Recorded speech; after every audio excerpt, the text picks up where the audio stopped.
Ah putain, je ne voulais pas dire, j'ai mal aux pieds là. Ou aux jambes, enfin bref. Question, enfin là c'est encore une autre série de questions. Oh, je pète une durite. Une série de 6 questions de Alexandre Vinas qui me pose des questions tout à fait étranges. Enfin, en tout cas, la première question est assez audacieuse. Bravo. Première question, es-tu puceau? Tu as dit n'importe quelle question, je te prends au mot. Au mot sexuel. Désolé, mais ça c'est parce que j'ai entendu péter les plombs, donc c'est normal. Es-tu puceau? Non, mon cher, je ne suis pas puceau. Ça fait un moment que ça fait quelques années là que je suis célibataire, que ça commence vraiment à me... Voilà, comme ça, là, tu vois. Je suis pas en train de péter une... Non, en fait, je dois se concentrer. Alors, est-ce que je suis puceau? Non. Ça c'est clair, d'être précis. Non. Mais il se trouve que je n'ai pas eu énormément de petite amie. Du moins, on va dire, une relation stable. Mais en tout cas ta question est quand même intéressante, je vais pouvoir un peu parler de ma vie sentimentale. Il se trouve que les relations amoureuses que j'ai eues m'ont fait, on va dire, quelque peu évoluer. Enfin, on fait évoluer ma vie, on va dire, sentimentale, amoureuse, voire même sexuelle. Ouais. Alors, la première fois, ce n'était pas vraiment... C'était pas vraiment excellent, enfin... Ça reste un moment, ça reste fort, malgré tout, c'est quelque chose de très fort, évidemment. Mais voilà, ce n'est pas marquant. La deuxième fois, c'était plus romantique. C'était vraiment un moment très romantique. J'y pense encore de temps en temps comme ça. D'ailleurs, c'était juste après, mais je sais plus. C'était 18 ou 19 ans, je sais plus. Et c'était pendant les vacances d'été, c'était sur une plage. Voilà, en Corse. C'était... En fait, ce n'est pas l'acte en lui-même qui est beau, mais c'est tout ce qu'il y avait autour, tout ce qui a amené à cet acte-là, qui est pour ma part très beau, qui était très romantique. Et puis finalement, il s'est révélé que c'était une conne, il faut le dire, clairement, c'est une conne qui préfère les mecs qui font genre 1m80, qui sont du genre un peu kékou, tu vois, comme ça, là, un peu... Pas racaille, je dirais pas, je trouve pas que le mec était spécialement une racaille, non, c'était pas une racaille en tout cas, mais un peu trop du genre macho, tu vois, vous voyez, enfin, un peu trop du genre, hey, yeah, je suis un mec, moi, tu vois, enfin, vous voyez, un peu le style. Et la troisième relation, où là, j'étais vraiment ravi pour une fois, mais là, cette fois, c'est moi qui ai merdé sur la troisième relation. Parce que vous voyez, la fille m'aimait beaucoup, vous voyez, mais vraiment pour ce que j'étais. Et c'est moi qui ai totalement foiré, mais il faut dire aussi qu'à l'époque j'étais très con, et que je sais pas, il y a une espèce de mélange entre... Il y avait un mélange où j'assumais mal cette relation, et un côté je m'en foutais un peu. Et je trouve ça tellement con parce que je suis passé à côté d'une opportunité que malheureusement je n'ai pas retrouvé depuis, parce que c'est moi qui ai totalement foiré la chose.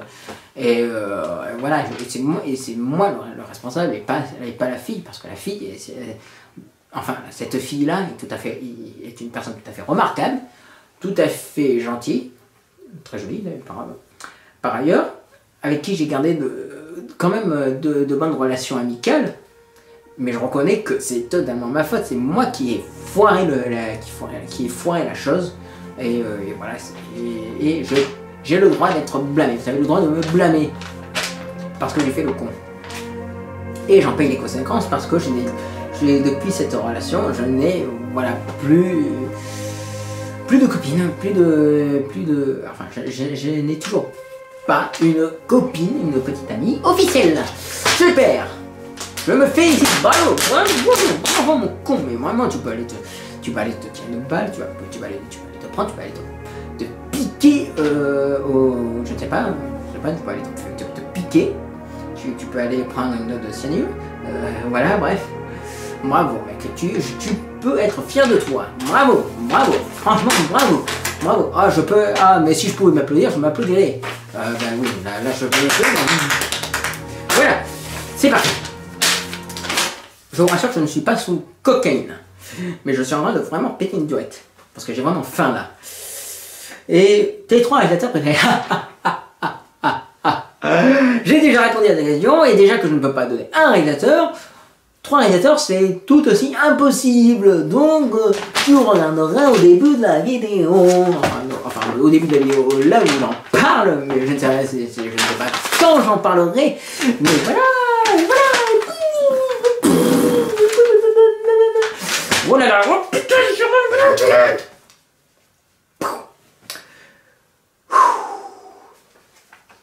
calme-toi, mon petit, ce n'est pas grave. Mes 3 réalisateurs préférés, j'en sais rien, mais j'en sais absolument, strictement rien. C'est vrai que j'ai mis des préférences en tout premier, Stanley Kubrick, suivi de Sergio Leone, mais franchement, je sais pas, moi, je ne sais absolument pas.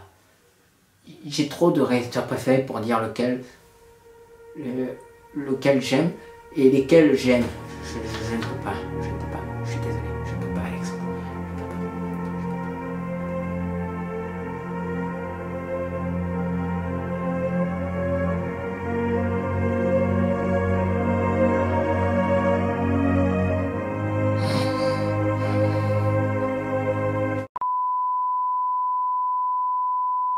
Donc, bref, alors les films...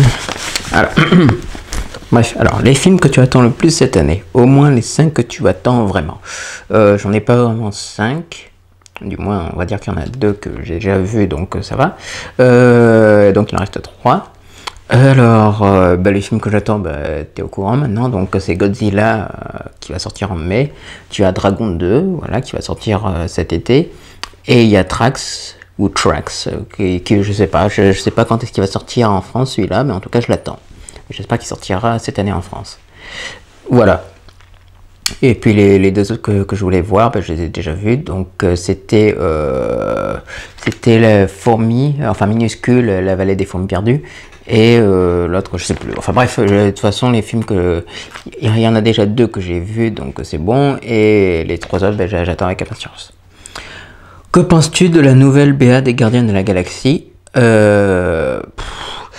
Rien. Franchement, ça m'a pas excité pour un sou, mis à part peut-être le raton laveur, Raccoon Rocket, qui a l'air sympa, mais le reste, bof.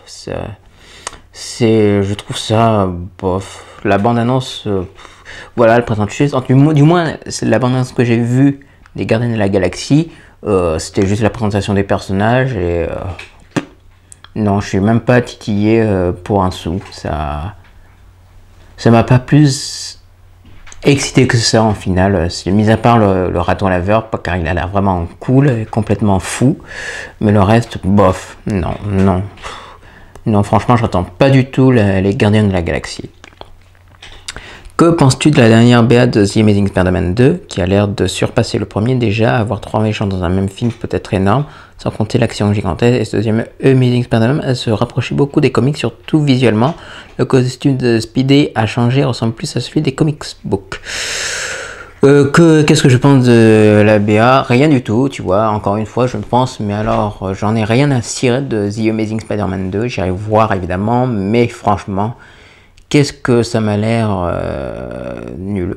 Franchement, déjà le premier j'avais pas du tout aimé, mais là le 2 je sais pas, j'en attends vraiment, mais rien du tout. Bon, j'irai voir parce que c'est Spider-Man et que j'adore quand même Spider-Man, mais non franchement, The Amazing Spider-Man 2, j'attends rien du tout. Et tu me dis qu'il va y avoir 3 méchants, bah ouais, mais dans Spider-Man 3 il y avait 3 méchants, et voilà, enfin bon.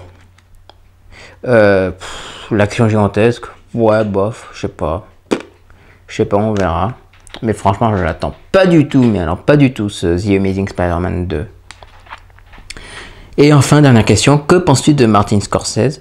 aimes-tu son film Les Affranchis et Casino? Enfin, tu voulais dire plutôt, aimes-tu ses films Les Affranchis et Casino? Évidemment, Martin Scorsese, je pense que il est évident qu'on ne peut pas passer à côté. Que l'on n'aime pas le cinéma de Scorsese, je comprends, mais quand on entre plein pied dedans, franchement, c'est l'éclat total. J'ai d'ailleurs dans ma collection, j'ai Taxi Driver et Raging Bull. J'ai vu Le Loup de Wall Street là en fin d'année 2013, qui est juste excellent. Les Affranchis et Casino, des tueries comme on n'en fait plus. Qu'est-ce que j'ai vu d'autre de Martin Scorsese? J'ai vu Shutter Island. Ça m'a un peu déçu, Shutter Island, par contre. Mais c'était quand même plutôt pas mal. Hugo Cabret, c'est sympa. On voit bien que c'est avant tout l'amour du cinéma en général que vraiment un film. Enfin, même si ça reste un film pour gamins, c'est avant tout un film de quelqu'un qui aime le cinéma. Donc c'était plutôt bien fait sur ce point de vue. Ensuite, il faut quand même dire une chose, c'est que faut arrêter de penser que Martin Scorsese ne filme que la violence. Non, il ne filme pas que la violence. Martin Scorsese, c'est aussi de la tendresse, de la poésie. C'est beaucoup plus de choses que ne laisse imaginer. Voilà, comme tu le dis, Les Affranchis, Casino, même Taxi Driver. Ce ne sont pas des films qui sont faits spécialement sur la violence, qui sont faits pour montrer de la violence. La violence, voilà, elle est propre au film, et voilà. Et bon, voilà, quand on parle d'histoire de mafieux, il est évident qu'on va retrouver de la violence. Mais je trouve ça con que les gens se bornent à voir dans le cinéma de Scorsese, voilà, juste un réalisateur de la violence. C'est tellement bidon, c'est tellement nul à chier de dire ce genre de conneries. Martin Scorsese, c'est plus que ça, c'est avant tout un super réalisateur. Et voilà, et puis j'en parlais avec une amie qui était allée voir Malavita, qui non seulement elle a détesté le film, elle a dit que juste le clin d'œil lourdingue le passage où tu as Robert De Niro qui va dans un ciné-club et qui passe à ce moment Les Affranchis, elle m'a dit que c'était bidon, que c'était nul à chier, que c'était totalement ridicule, ce clin d'œil lourdingue. Voilà. Mais en plus, je sais pas, enfin, moi je m'en fous, je regarderai un jour certainement Malavita, mais je pense que rien qu'à voir la bande-annonce du film de Luc Besson, il a rien compris au cinéma de Scorsese. La seule chose qu'il retient de Scorsese, c'est juste, voilà, de la violence, du sang, des putains, des fuck, des you fuck my wife, des trucs de ce genre.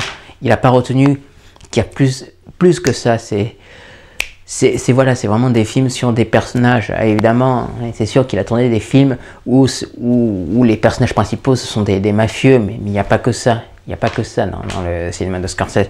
Il a fait un film sur le Dalai Lama quand il était jeune et quand il a dû partir du Tibet. C'est un film qui n'est pas du tout violent. Tu te dis, waouh, Martin Scorsese qui fait un film comme ça. Oui, il fait un film comme ça, Martin Scorsese, et ça fonctionne très bien. C'est un super film, même si je pense que les gens ne le connaissent pas du tout, que très peu le connaissent. Je m'en souviens plus du nom parce que ça fait vraiment des années que je n'ai plus revu ce film. Mais en tout cas, quand je l'ai vu, j'ai été surpris par le fait que c'était un film calme, très lent, mais qui était beau. Voilà, c'est tellement rempli d'humanité.